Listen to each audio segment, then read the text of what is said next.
Bismillahirrahmanirrahim. Assalamualaikum warahmatullahi wabarakatuh. Perkenalkan, nama saya Wahyu Amalia Harahap, NIM 1914020018. Nah, di sini saya akan memaparkan jawaban saya dari soal pertanyaan mata kuliah Ta'wim Ta'lim Lugha Al-Arabiyah. Di sini tadi ada pertanyaannya 5. Yang pertama, saya akan memaparkan jawaban pertanyaan saya yang kelimanya. Kita mulai dari yang nomor 1. Jawabannya yaitu definisi evaluasi ataupun evaluation. Evaluation itu kan ada 3. Yang pertama pengukuran, yang pertama itu pengukuran atau measurement, yang kedua penilaian, terus yang ketiga adalah tes. Pengertian dari pengukuran ini adalah suatu tindakan pengukuran sesuatu dengan ukuran yang tertentu untuk menentukan kuantitas dari sesuatu. Ini adalah salah satu cara agar mendapatkan kesimpulan dari suatu hal yang kemudian dapat dievaluasi. Kemudian yang kedua adalah penilaian atau disebut dengan assessment. Penafsiran terhadap hasil pengukuran atau pemberian nilai dengan standar yang tertentu. Nah, dalam proses penilaian ini kita dapat menilai suatu hal itu dari luar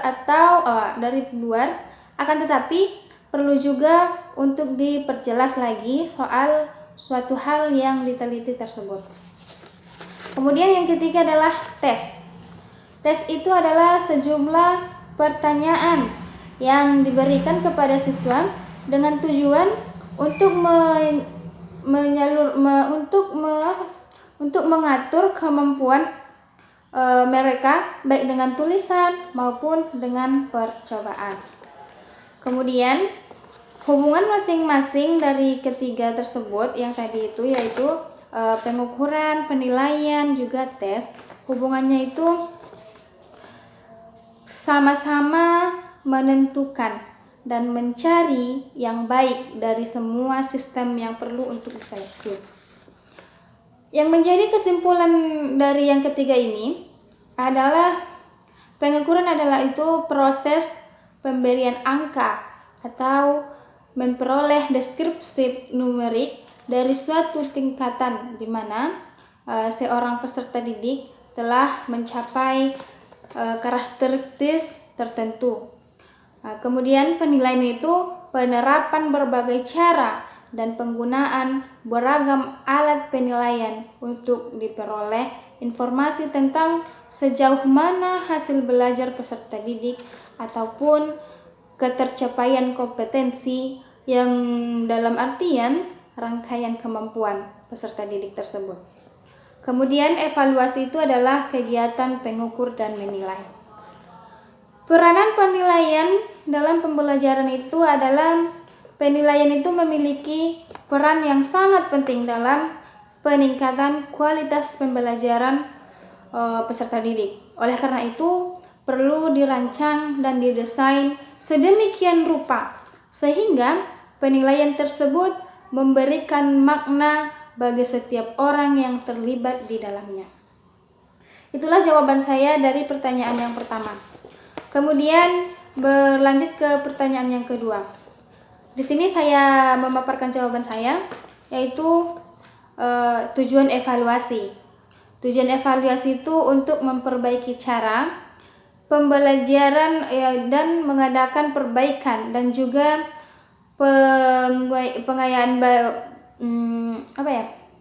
penggayaan bagi peserta didik, serta menempatkan peserta didik pada situasi pembelajaran yang lebih tepat sesuai dengan tingkat kemampuan yang dimilikinya. Dalam evaluasi pembelajaran, objeknya adalah anak-anak, yaitu disebut dengan anak didik dan perseorangan atau perlokal. Adapun tujuan dalam evaluasi pembelajaran itu agar dapat menilai apa saja kekurangan ataupun kelemahan seseorang anak didik tersebut dalam menjalani pembelajaran. Kemudian sehingga kan setelah anak didik itu diberi pembelajaran dan juga dinilai, sehingga dalam proses evaluasi pembelajaran kita dapat memberi nilai terhadap sikap, perilaku, dan juga bahkan kepribadian seseorang anak didik itu. Contohnya, peserta didik yang menerima raport, maka di dalamnya terdapat evaluasi tentang capaian pembelajarannya pada 1 semester atau 6 bulan. Nah, di dalam raport tersebut kita akan mendapati tentang nilai-nilai kesehariannya dalam belajar, nilai-nilai sikapnya di dalam pembelajaran. Yang penting itu raport itu mencakup penilaian ataupun evaluasi di dalam dia belajar yang 1 semester tersebut. Dan ketika telah diberikan raport ataupun evaluasi itu, maka dia akan membuka pikiran ataupun bertanya-tanya di dalam hati, kenapa ya nilai saya begini, kenapa ya saya ranking segini, ranking 3 atau 2 gitu kan, kenapa nggak ranking 1? Mungkin di situ dia akan menilai dan juga mengevaluasi dirinya. Kan guru telah memberikan evaluasi, kemudian dia bisa memperbaiki kesalahan-kesalahan ataupun kekurangan-kekurangan yang terjadi ataupun yang belum memadai sikap dan nilai-nilai yang diperolehnya. Jadi dengan adanya evaluasi, maka dia akan bisa memperbaiki keadaan-keadaan ke depannya. Kemudian yang ketiga, di sini jawaban saya itu, tes itu merupakan suatu tuturan yang monolog dan interaktif.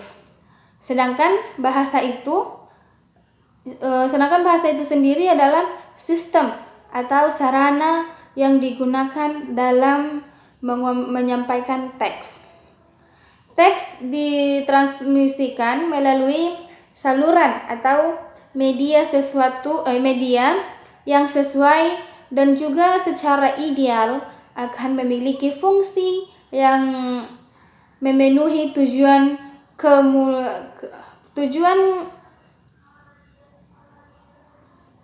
komunikasi ataupun dari kan tadi ada teks, terus teks itu akan memberikan tujuan dan arah dari komunikasi kita.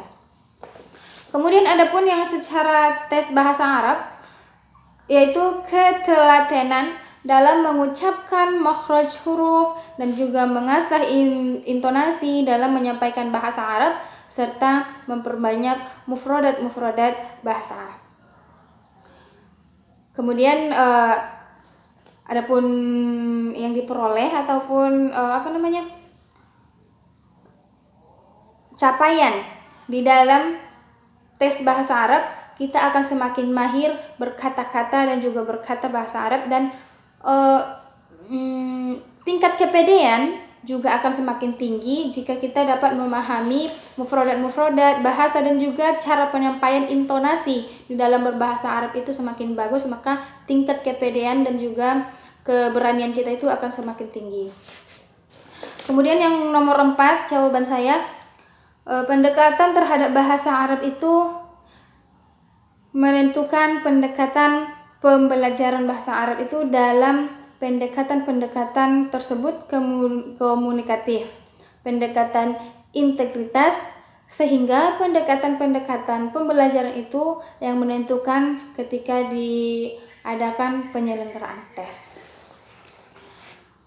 Kemudian jawaban saya yang kelima, yang terakhir, kriteria tes bahasa Arab banyak. Namun yang saya jelaskan ataupun yang dapat saya ambil yaitu 5. Yang pertama, tujuan. Dalam kriteria tes bahasa Arab, yang pertama itu adalah tujuan penyelenggaraan. Adapun kegiatan tujuan ini pasti ada sebuah kegiatan pasti ada tujuannya. Sebagai contoh, tujuan penyelenggaraan tes debat bahasa Arab pasti memiliki tujuan. Apa sih tujuan diadakannya debat bahasa Arab ini gitu? Jadi untuk membuat suatu acara pasti ada tujuannya gitu. Nggak mungkin kan ada pekerjaan ataupun kegiatan tapi nggak ada tujuannya gitu. Kemudian tahapan waktu penyelenggaraan. Nah, dalam acara pasti ada tahapannya agar dapat membagi waktu penyelenggaraan agar tercapai rapi. Nah, waktu ataupun tahapan waktu penyelenggaraannya itu harus diatur, bahwasanya acara yang pertama ini, kemudian acara yang kedua ini, kemudian juga acara yang ketiga ini. Nah, jadi berurutan, tidak tabrakan. Kemudian yang ketiga, jumlah peserta. Di dalam suatu lomba ataupun di dalam suatu kegiatan, maka perlu didata jumlah pesertanya itu berapa. Karena ini adalah salah satu perihal yang sangat dipentingkan di dalam nanti menentukan dan juga menetapkan nilai tertinggi, nilai terendah, dan nilai tertengahnya. Kemudian yang keempat, bentuk jawaban. Bentuk jawaban ini juga harus diperhatikan karena ini dapat menentukan suatu nilai kemenangan bagi seseorang yang ikut lomba ataupun kelompok-kelompok yang ikut lomba di dalam kriteria tes bahasa Arab. Kemudian yang keempat, cara penilaian. Cara penilaiannya itu bagaimana? Perlu dikonsep bagaimana cara penilaiannya agar tidak